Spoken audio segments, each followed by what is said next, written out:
Hey guys, this is Coach Brian Hart, and today I wanted to cover a topic that comes up from time to time in coach training, which is how do I best prepare for the International Coach Federation's Coach Knowledge Assessment. Now, this assessment was created by the International Coach Federation based on their desire to make sure anyone they're putting their stamp of approval on through their credentialing program can properly represent what the organization is all about. They did a study that demonstrated how those that work best in the field who are associated with the International Coach Federation do indeed put some weight on the definition of coaching according to the International Coach Federation's model, the 11 core competencies, and the code of ethics that represent the kind of the heart of what the International Coach Federation stands for.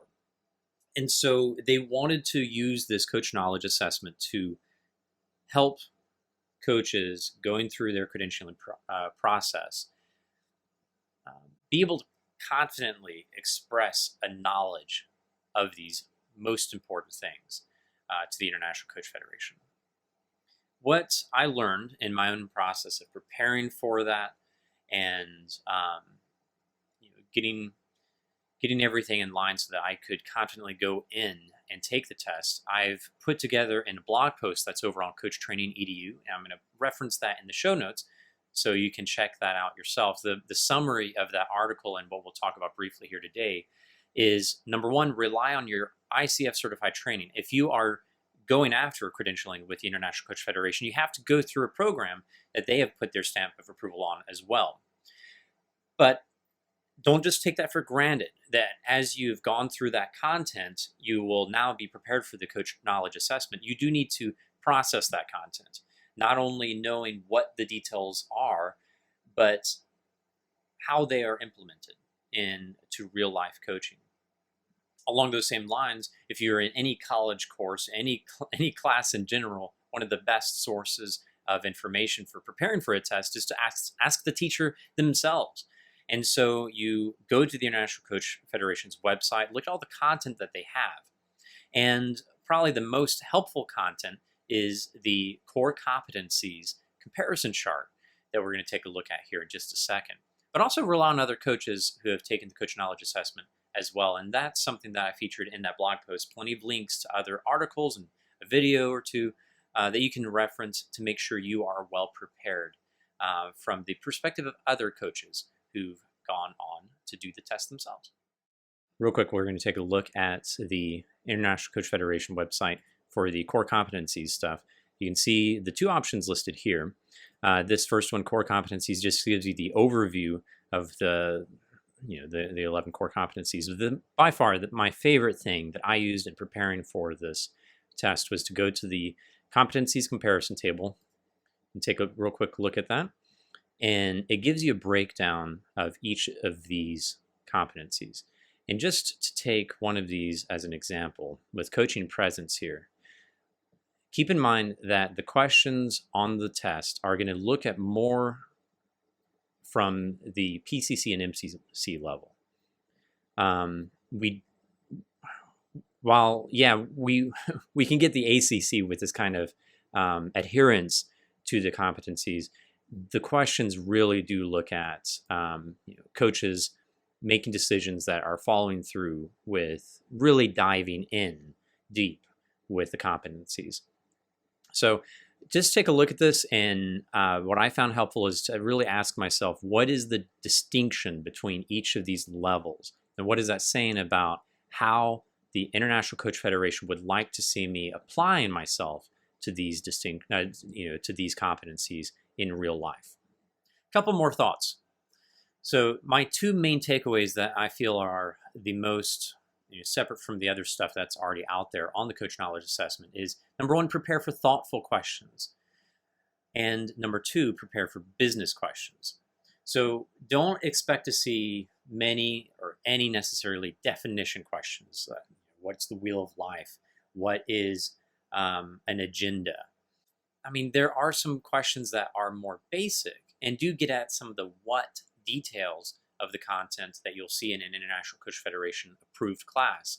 But you're more going to see, given this kind of situation, given a situation where your client tells you this, they want to accomplish this in a situation, or if they've just said this, what would be the best thing that a coach could do to make sure they're maintaining blank core competency? So if a client just has said to you that they want tips in order to move them forward, what would be the best approach in order to maintain establishing trust and intimacy, or best maintain ethics as a coach? So that's the model for a lot of these questions. The way you prepare for those is to go through the content that you've learned and to think in terms of not just, oh, these are the details of this core competency, but yeah, if I had this conversation with the client, this is how I would respond. And when you're in the test, they do give you plenty of time to think about that. And so take your time and make sure that your answer is really reflecting that heart of the ICF that this coach knowledge assessment is really trying to measure. And finally, while I had that goofy little thing in the first slide here, a CEO and HR director and a coach walk into a bar, I was only half joking. There are questions that do look at the business side of things, and you do need to understand stakeholders. You need to understand contracts. Many people who are looking at this video are coming from all sorts of different niches. Realize that the ICF represents all of these niches, all of these angles of coaching, all these ways of implementing coaching.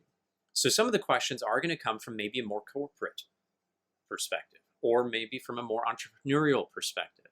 Your ability to answer those questions is important according to the coach knowledge assessment. So if you don't have experience balancing a contract or a stakeholder relationship at the corporate level, then you need to look into that. Or if you've never had to handle that stuff yourself through an entrepreneurial means and passing out the stuff, if you've always worked with an organization with your coaching, you need to look at that too. So that might require you to get in touch with some people just to hear some of their basics about what they've learned when it comes to the business side of the ethics core competency. So that's all I wanted to get through with that part. Realize that there are some questions that are business related, but all of the questions are really designed to be more thought-provoking. So take your time, prepare well, and go in with confidence, knowing that it's really measuring who you are as a coach by going through International Coach Federation approved classes and applying that on a regular basis. I mean, if you've put in the 100 hours for an ACC or the extra hours for your PCC or MCC, you're going to do fine as long as you're taking your time and doing your part to prepare. Hope it goes well for you guys. That's all for today. And as always, continue to grow as coaches. We've got a lot of work to do in the field. Thank you.